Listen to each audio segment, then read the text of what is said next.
Welcome to the Brook Railroad, and today we're at the KLW&K Railroad in Illinois, and we are pulling up the railroad, actually, at least helping the beginning of pulling it up. All this equipment will be going to the Canton, Cuba, and Western Railroad very shortly. So let's take a look at what this railroad was and why some of you might recognize it. So this was the KLW&K Railroad, and was the work of Lawrence Johnson, who's still with us, but he can't work on the track anymore. He hasn't been able to work on track for a number of years, and he's in his mid-80s and can't get on the ground anymore like he used to be able to. But he made quite the little empire over the years. This is a loading ramp here, which isn't much useful right now, but he's made all kinds of switches. Gotta be careful where I step. I'll step through ties. But here's a harp switch stand on the ground here that's not really attached to much. And the throw rod's all bent up. That homemade harp switch stand. And here is a homemade movable point frog switch right here. So when you throw the switch points, let's see if it's even going to move. Oh, there we go.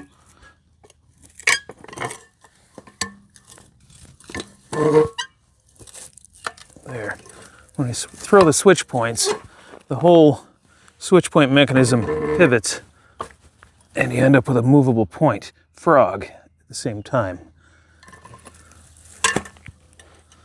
So that was how he did his movable point frog, and he had this throw rod here painted black and white so you couldn't miss it.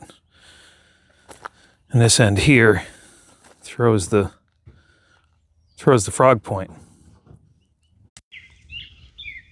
So it's a pretty innovative little railroad. A lot of things scratch built, handmade. Switches here. The guy who built this, Lawrence Johnson, literally wrote the book on Groovy Track.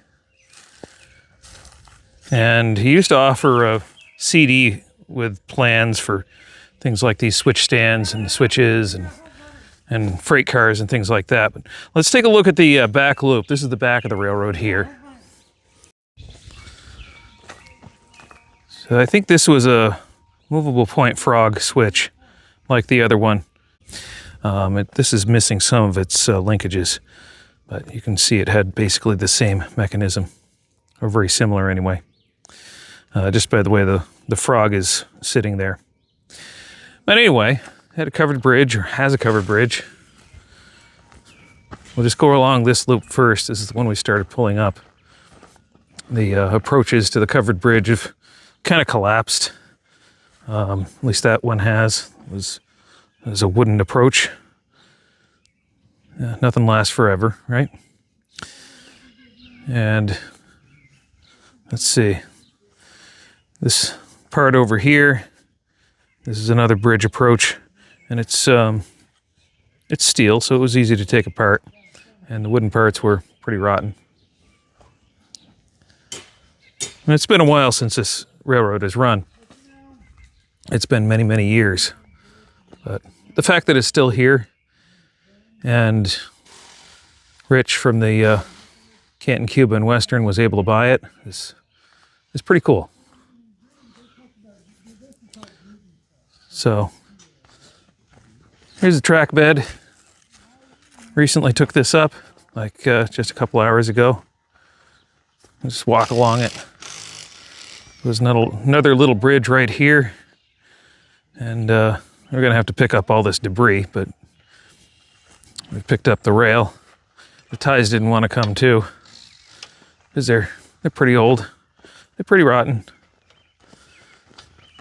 So we've got some cleanup to do with that, but that's okay. Right here we're getting to this spot where catching up with the rail removal. Hi. So Jesse here is helping with rail removal. Going around all these old ash trees. Emerald ash borer took down the whole ash grove here a few years ago, several years ago. So let's see, we've got almost panels here. Empty roadbed. Gonna have to pull the ties up, like I said. There's a culvert right here. Kind of an indication of how long this has been here. You barely see the culvert, but it's there. And it's one of the things that's got to be dug out and brought to the Canton, Cuba, and Western.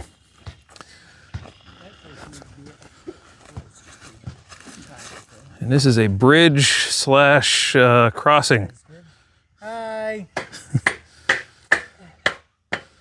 Yeah, I had a hard time with that bolt. We got it. Yeah, we finally got it. With Mark's help here. Yeah. Almost got it all the way free. Oh, we got one more bolt. Ah, Not done yet. Leave that. almost done. So I'm going to move along here. We've got, Hi.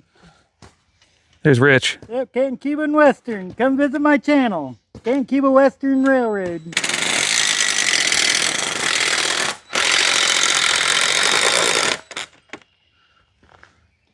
I did not want to cooperate. I'm not sure I got it all the way. Oh, you did. Woohoo! There we go. That feels like victory. Yeah. We were pulling the track up out of the dirt so Mark could pull the joints apart. So let's move along here and give you a tour of the rest of the layout here while it's still here. And we did pull this up here, so we're just empty roadbed at this point. But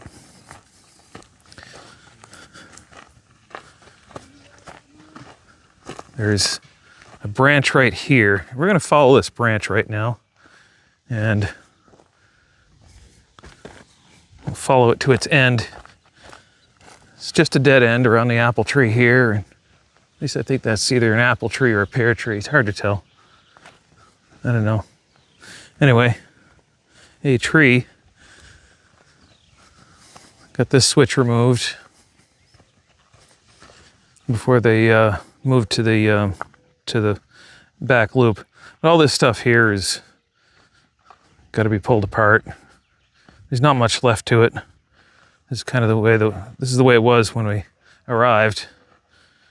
There's more pieces over here that have been bent for one incident or another. Yeah, things happen. A couple of things stacked up on top of it here, and here's the end of the track. It ends right here. And that's this branch. Don't know what its name was, but here's looking back at it. Now back to the junction. So back here at the junction with the branch line, another homemade switch stand. They're all homemade switch stands. And some of this track was part of a portable track, so you'll see steel ties on it. And that ought to come up nicely because it's got parallel joints. Easy to take up and easy to transport. So we'll continue along here and take a look at where the railroad goes. Unfortunately, we couldn't really get a train around it, not because of the Groovy Track portion, because of the T-rail portion. The ties are too deteriorated to hold a train because the track isn't holding gauge. But here's a bridge, homemade bridge. Don't let it be said that you can't build a homemade bridge. This one handles every train that it has been asked to carry. And it can probably handle more than the trains that it was designed to carry. But looks like a 10-foot bridge, maybe a 12-foot bridge, and all made of box of steel. So on the other side of this bridge, we've got the track going around the closest it gets to the house. Underneath a tree here, nice evergreen. There's another branch that goes into the garden here, into the flower garden. I'll just follow that with a camera real quick.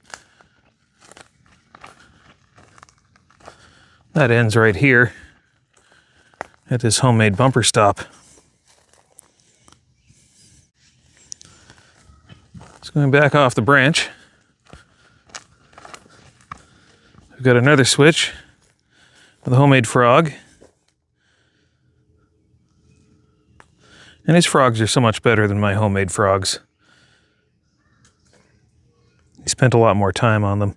Of course, he's got a milling machine that can do the job and I don't. But anyway, moving right along. This is more of the Groovy Track section. Groovy because you put grooves in the ties and settled the rail in the grooves in the ties, and that's what makes it groovy, man. Another tree in the way. Like I said, this hasn't been run in a very, very long time. Many, many years. There's a passing siding here, very short one. With more homemade switches and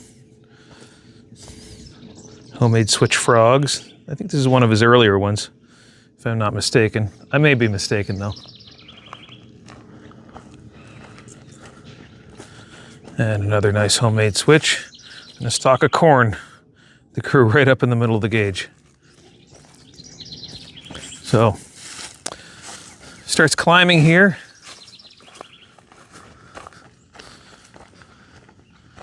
It becomes a nice little flower garden. Goes across a bridge, and I believe this bridge crosses over the top of a buried power line, if I remember correctly. This was to avoid disturbing the power line. Clever way to do it. I think that's the pedestal right there. So maybe it's not called a pedestal. Anyway, electric there, and somehow the bridge goes over it. Not sure how it's rooted underneath. But anyway, we continue. Another switch. I don't know what happened to the switch stand here, but it's obviously gone. This is a Y here. So nice sharp Y. Underneath here there's maybe another switch, or maybe this doesn't connect. Oh, there's a switch here. Underneath the pine needles, I see switch frog. See if I can make that more prominent on camera. All right, so I've unearthed the switch here, and as the steel rail comes into the T-rail on this leg of the Y. So this is a full loop of aluminum rail, aluminum T-rail track, all around this little shed, or these little sheds. These are the train sheds. So back up here. Here's the other leg of the Y to the Groovy Track. And if memory serves me, I think this is the original loop of track. I could be mistaken on that though.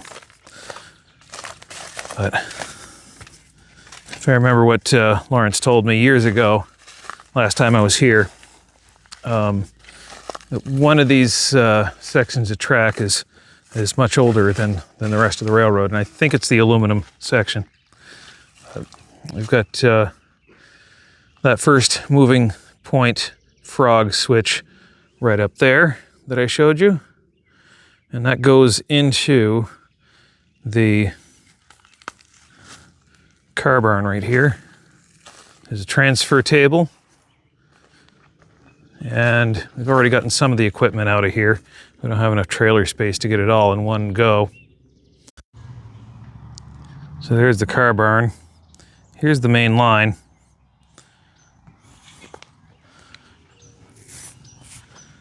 And it continues over here, past where we've got these cars staged.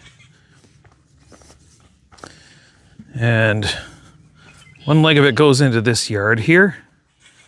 And this yard has a three-way switch right here. It looks like a three-way switch. And then a very sharp curve right here. And goes to a switch. I think there was going to be more track work here. Maybe there was more track work here at one point, but it's certainly long gone at this point. So we will continue. So nice little yard. And here's the maintenance of way shed where all the maintenance of way cars are. There's a crane in there.